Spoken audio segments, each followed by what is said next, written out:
What's going on, everybody? Hope you're all having a fantastic day. Now, ladies and gentlemen, today I have some really good information for you guys regarding Microsoft and how they are going to go ahead and handle the Game Pass.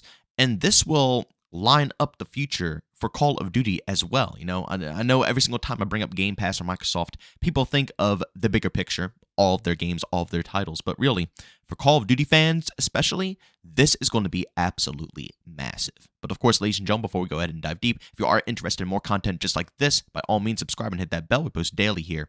And last but not least, if you guys are interested in any live streams, I do that over on Kick pretty much daily besides Sundays. That usually goes live around 1 to 2 p.m. Eastern Time, and you can find a link to that channel down in the description of this video.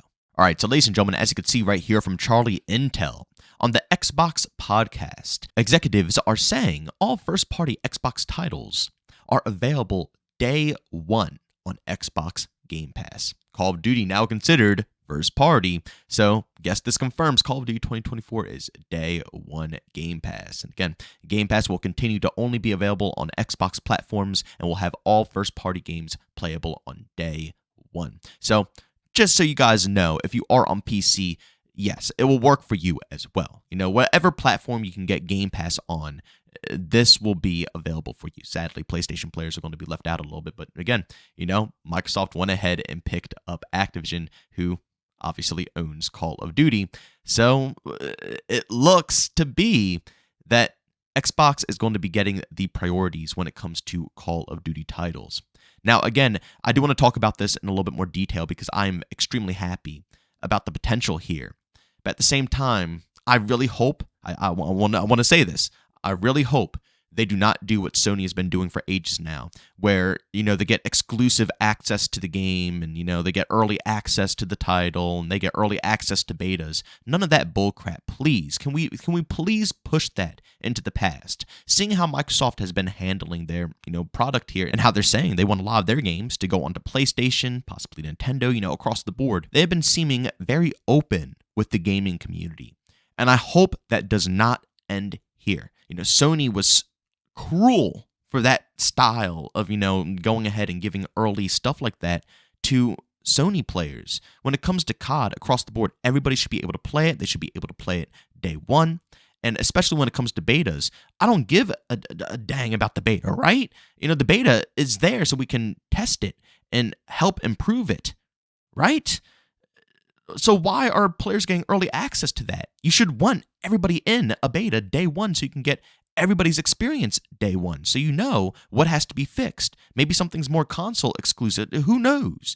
But it's better to have all platforms being able to play this game at the same time. So I hope that, even though they're saying all these games are coming, day one with Game Pass, I hope that doesn't mean that also along that, they're going to be giving more exclusive rights to anybody who owns an Xbox or a PC that runs, obviously Windows. But with that being said, let's get right into the most important part of this whole video right here. The fact that they said all first-party Xbox titles are available day one on Xbox Game Pass. This is huge. Every single one of their main games, which Call of Duty is now in that catalog, are always going to be available on Game Pass, meaning that pretty much every single Call of Duty game from this point on will be on, like I said, the Game Pass. Personally, I've never really purchased into the Game Pass, and I never understood why, because I got the free trial. And honestly, I enjoyed what I saw and what they had to offer.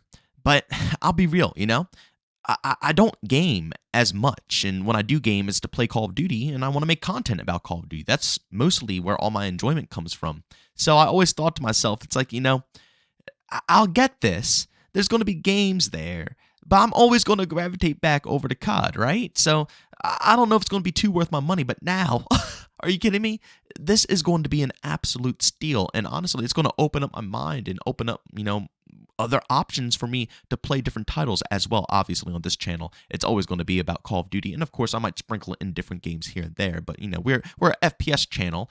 I enjoy what I do here, but I might be open to just getting into that catalog of games.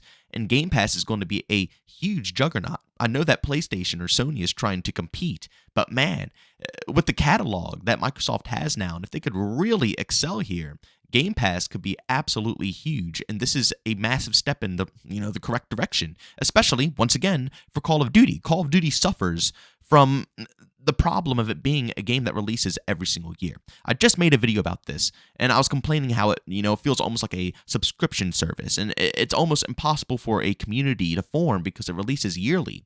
But one of the biggest problems is that people don't want to hop in anymore because it's a full price title being released every single year, and it almost just feels like a reskin. You know what I'm saying? There's not as many innovations like it used to be back in the day, going from Call of Duty 4 to World at War, to the freaking Modern Warfare 2, Black Ops 1, Modern Warfare 3, Black Ops 2. Every single jump in those games felt unique and interesting, and people were willing to cough up the full price tag because they knew they're going to get something different. Whereas nowadays, yeah, obviously the technology has improved and the graphics look outstanding and the animations are gorgeous and stuff of that sort. But when it comes to innovations from one game to the other, they're not that drastic anymore. You know what I'm saying? They're not that huge anymore. And people are finding more and more reasons to not cough up the money to go ahead and hop into the Call of Duty experience. And that would resolve that issue right here, right now. Knowing that you can purchase a one-time fee, or you can do monthly as well, to get into the Game Pass, and you will be guaranteed your yearly copy of Call of Duty on top of a whole catalog of other games as well. You can't tell me that that is not going to be a fantastic selling point for Xbox, and also a fantastic change for just the Call of Duty community in general. Not having to pay full price for these COD games is going to be huge. And honestly, you know what I think it's going to do? It's going to affect the sales numbers. I really do believe it's going to affect the sales numbers. And they're probably going to, switch over to some type of form of where they're going to just, judge how many downloads the game gets or something of that sorts. Because, you can't really summarize how many people bought COD if it's going to be linked into the Game Pass, and over half the people are just going to be having the Game Pass nowadays, meaning less physical copies and less, digital copies as well of Call of Duty are going to be sold overall. I feel like it's going to change to, how many people are playing the game and how many people are downloading the game. But that, I think, will help the community. It will help the casualness of this game, especially if they continue to, work on skill-based matchmaking like they said in the blog post. Who knows? I'm not saying they are. Not saying they aren't, but they did say they understand a lot of the community thinks the lobbies are sweaty, and they said they're going to work accordingly to see if they can do anything about that. And I do have a video planned for that in the very near future, guys. So if you want to follow up on the skill-based matchmaking and all that stuff, stay tuned on this channel, subscribe, hit that bell. I'm gonna keep you guys notified for all that good stuff coming up here, probably within this weekend or early next week. But as I was saying, it could potentially help the casualness because more casual players will want to hop into the experience knowing that they don't have to cough up any money to go ahead and do so. If they get tired of skill-based matchmaking, so be it. They can dump the game and go on to the rest of the catalog within the Game Pass, right? But nowadays, people know how sweaty the game is. They don't want to test it out. They don't want to buy into it because they know what the experience is going to be like, So why waste the money? So I personally think a lot more players will hop into the game. The games will be a lot more populated. More individuals will give it a shot. And again, like I said, if they do tone things down, this could be a huge factor for Call of Duty going into the future. And this could be just a massive redemption. It really can. I don't want to have my hopes too high here, and I'll keep them pretty sturdy. You know what I'm saying? I'm pretty level-headed when it comes to this stuff right now. But, man, you can't tell me that this isn't going to be beneficial in some type of way, even if it just comes down to the point of it, not having to be paid for. That's still a benefit, in itself.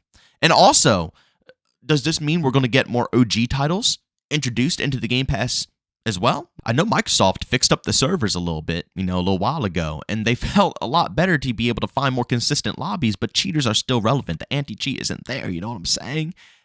It's a rough. So if they put those games on Game Pass and more people have access, it might actually populate the lobbies again. With better servers and more of a population, yeah, there's going to be cheaters, but you'll have a better chance at finding a legit game, and that would be huge for a massive population of Call of Duty fans as well. So not only will the new generation of Call of Duty games be there, still pumping, and still be alive, and you can get into it easier without having to cough up $100 just for specifically Call of Duty, but at the same time, you'll have all the classics to play through as well. This is a massive W, ladies and gentlemen, not only for Game Pass, but just for Call of Duty fans in general right now. But as always, if you enjoyed today's video, leave a like. If you hated it, leave a dislike. Don't forget to subscribe and hit that bell to be notified on more content just like this. And last but not least, as I always say, I do stream pretty much daily besides Sundays over on Kick. If you're interested in checking that out, I have a link to that down in the description of this video. But as always, thank you for tuning in, and I'll see you on the next one. Peace out.